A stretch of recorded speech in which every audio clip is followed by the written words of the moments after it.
নমস্কার বন্ধুরা, বাসন্তী রান্নাঘরে আপনাদের স্বাগত জানাই। আজকে আমি নিয়ে এসেছি গ্রাম বাংলায় হারিয়ে যাওয়া খড় ছাতুর রেসিপি। এটাকে অনেকে পল ছাতু বা খড় ছাতু বলে থাকে। বর্ষাকালে খড়ের উপরে কিন্তু প্রাকৃতিকভাবে এই ছাতুটা হয়ে থাকে। আর এই ছাতুর স্বাদ এতটাই অসাধারণ, যারা খেয়েছে তারা তো জানেই, আর যারা খায়নি তারা অবশ্যই একবার ট্রাই করো। যদি এই ছাতু পাওয়া এখন খুবই দুর্লভ, কিন্তু এটা এখন চাষও করা হয়। প্রাকৃতিক ছাতু আর চাষের ছাতুর মধ্যে তফাৎ তো থাকেই, কিন্তু আপনারা এই রেসিপিটা অবশ্যই ট্রাই করুন। আর এখানে আমি নিয়ে নিয়েছি পোয়াল ছাতু। পোয়াল ছাতুটাকে আমি ভালোভাবে ধুয়ে নেব। 2 থেকে 3 বার জল চেঞ্জ করে আমি ছাতুটাকে ধুয়ে নিয়েছি। এখানে নিয়ে নিয়েছি রসুন, কাঁচা লঙ্কা, পেঁয়াজ কুচি, আদা কুচি আর 2টা টমেটো। সব থেকে প্রথমে আমি মশলাটা পেস্ট করে নেব, আর ছাতুটাকে আমি ভালোভাবে ধুয়ে নেব। এক একটি ছাতুকে আমি ভালোভাবে ধুয়ে নিয়ে অন্য পাত্রে এগুলোকে রেখে দেব। ছাতুটা আমার ধোয়া হয়ে গেছে, এখন আমি এভাবে কেটে নিচ্ছি।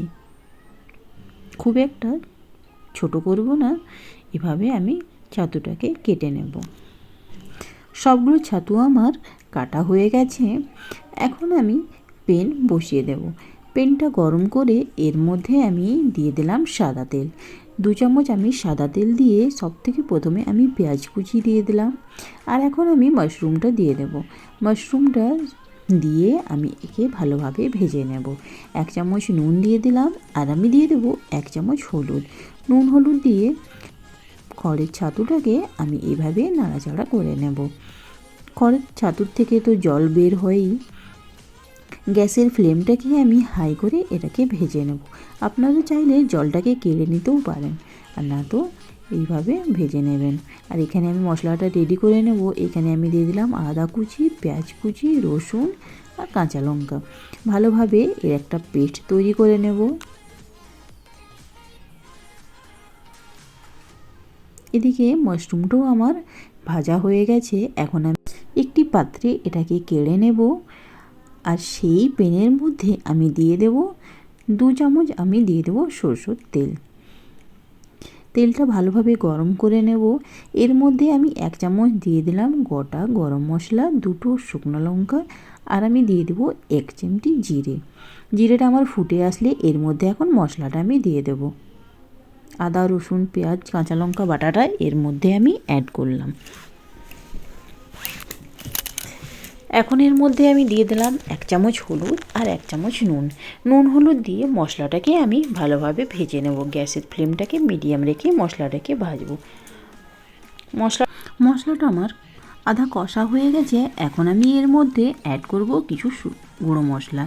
এর মধ্যে আমি অ্যাড করলাম 1/2 চামচ, এর মধ্যে দিয়েছি কাশ্মীরি লাল মির্চ পাউডার। 1 চামচের মধ্যে আমি দিলাম জিরে গুঁড়ো, 1 চামচের মধ্যে দিব ধনে গুঁড়ো, আর 1 চামচ আমি এর মধ্যে অ্যাড করব ব্ল্যাক পেপার পাউডার। সবগুলো মশলাকে আমি ভালোভাবে মিক্স করে ভেজে নেব। 10 মিনিট পর্যন্ত আমি মশলাটাকে ভেজে নেব। তারপরে আমি এখন অ্যাড করব ভাজা ছাতুটা। ভাজা ছাতুটা দিয়েও আমি মশলাটাকে আর ছাতুটাকে 10-15 মিনিট পর্যন্ত ভালোভাবে কষে নেব। এখন আমি এর মধ্যে অ্যাড করলাম টমেটো কুচি। টমেটো কুচি অ্যাড করে 2 মিনিট ভেজে এর মধ্যে এখন অ্যাড করব 1/2 চামচ গরম মশলা। গরম মশলা দিয়ে কষে নেব 2 মিনিট পর্যন্ত। একে গরম মশলা দিয়ে ভালোভাবে এইভাবে নেড়ে নিলাম। আর এখন আমি মাশরুম আমার রেডি হয়ে গেছে। এখন একে আমি গরম ভাতের সঙ্গে কিংবা রুটির সঙ্গে সার্ভ করব। খুবই টেস্টি এই রেসিপিটা।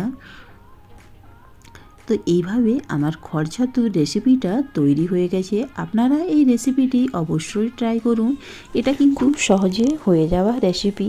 আর রেসিপিটা ভালো লেগে থাকলে কিন্তু আমার লাইক করুন, শেয়ার করুন, কমেন্ট করুন, আর সাবস্ক্রাইব অবশ্যই করবেন। এটা আপনাদের কাছে আমার অনুরোধ রইল।